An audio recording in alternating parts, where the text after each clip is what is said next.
primeras noticias que tenemos sobre Suiza provienen de la campaña de las Galias efectuada por el célebre Julio César en el siglo I a.C. En ese tiempo, Julio César, al mando de sus legiones, perseguía, como gran gobernante de la Galia Cisalpina, a unas tribus irredentas, unas tribus muy belicosas, llamadas helvecias.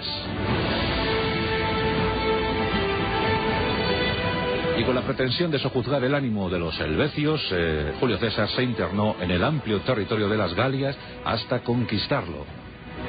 No menos de 3 millones de celtas sucumbieron en aquella campaña legendaria.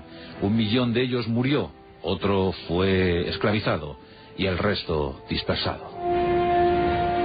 Pero aquí tenemos el origen, o por lo menos las primeras referencias, a Helvetia, que posteriormente será conocida como Suiza. En el siglo XIII, más concretamente en 1276, el emperador austriaco Rodolfo I pretendió imponer las leyes feudales sobre aquel territorio tan apetecible.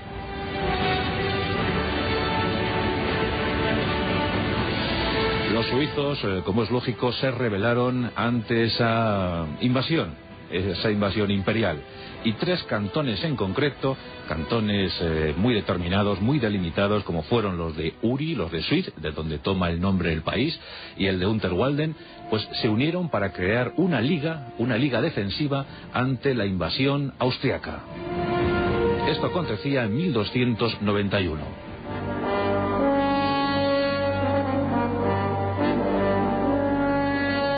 Pero los austriacos querían a toda costa anexionarse ese territorio, un territorio fértil, riquísimo, bellísimo.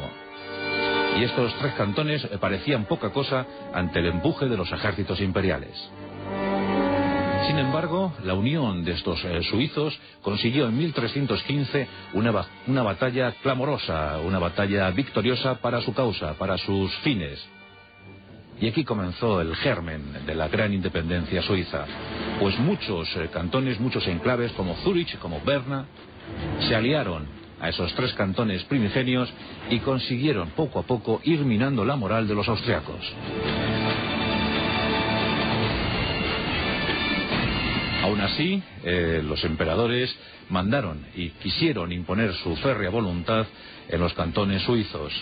Y a tal fin destacaron gobernantes crueles, gobernadores legados que pretendían humillar el ánimo de los suizos. Según cuenta la leyenda, porque en el caso que nos ocupa, el héroe nacional suizo Guillermo Tell, hay muchos tintes que han revestido, que han teñido esta leyenda, esta historia, mitad cierta, mitad fabulada. Pues según cuenta esa historia de los suizos, en ese siglo XIV surge con fuerza la figura de un ballestero. Su nombre, Guillermo Tell, Wilhelm Tell. Provenía del cantón de Uri. Era un hombre afable, un hombre modesto, humilde, que solo pretendía vivir su vida. Pero cuenta la crónica que en aquel tiempo de Austria llegó un gobernador extremadamente cruel. Su nombre, Hessler.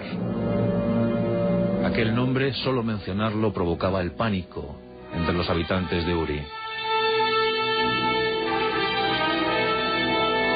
Y como os digo, la misión de estos gobernadores locales era la de crear terror, infundir pánico entre los autóctonos a fin de ir poco a poco llevándoles al camino austriaco. Los Habsburgo pretendían a toda costa que esos cantones fueran austriacos. Una de las tretas, entre torturas y otras cuestiones, pero una de las tretas más humillantes fue la de ubicar en la plaza pública de Altdorf, una ciudad del cantón, pues un sombrero que representaba, según Hessler, la figura del emperador. Ante ese sombrero, colgado de un palo, pues todos los habitantes de Altdorf y visitantes debían inclinarse, en actitud de vasallaje, en actitud de aseveración, en actitud de dar a entender que sí, que aquel poder imperial estaba justificado en esos territorios. Y cuenta la historia que un buen día en ese siglo XIV, Guillermo Tell paseaba por las calles de Altdorf. Iba en compañía de su hijo Walterio, era su hijo pequeño. El chico era un joven impetuoso, un joven decidido siempre a la aventura, y que siempre animaba a su padre a intervenir de una forma más directa en las pretensiones independentistas de Suiza.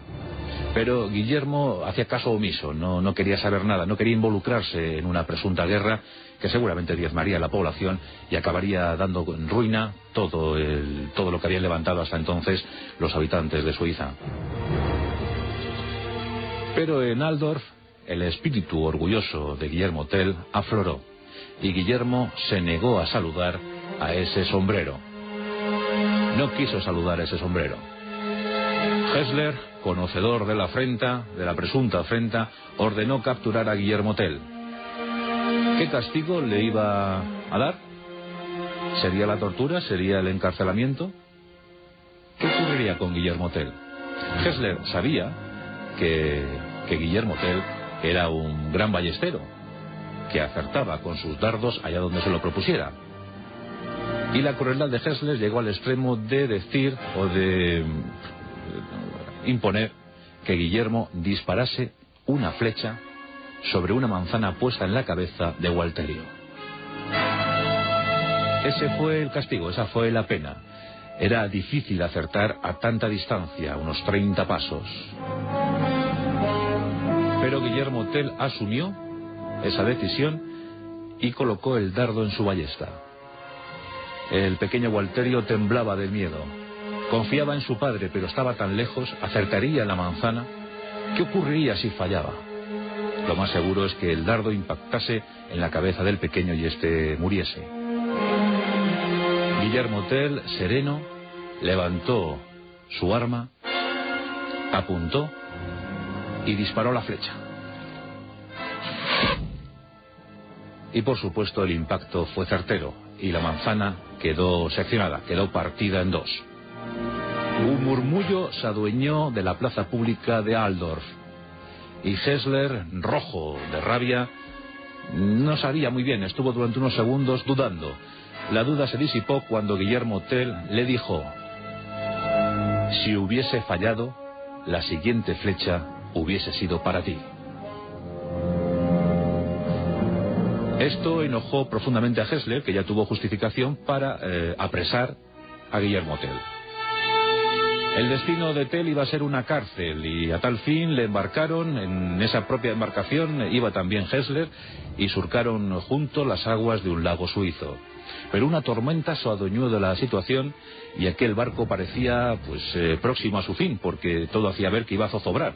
Sin embargo, Guillermo Tell consiguió hacerse con el timón de la nave y consiguió salvar aquel momento. Es decir, salvó la vida de su captor. Pero el odio se había declarado entre ambos. Y durante un tiempo se estuvieron combatiendo, se buscaron, se olfatearon. Las tropas de Hessler buscaron al evadido, al proscripto. Guillermo Tell empezó a ser muy popular en la zona. Como tantos héroes, ¿verdad? William Wallace, nos acordamos de esos ejemplos.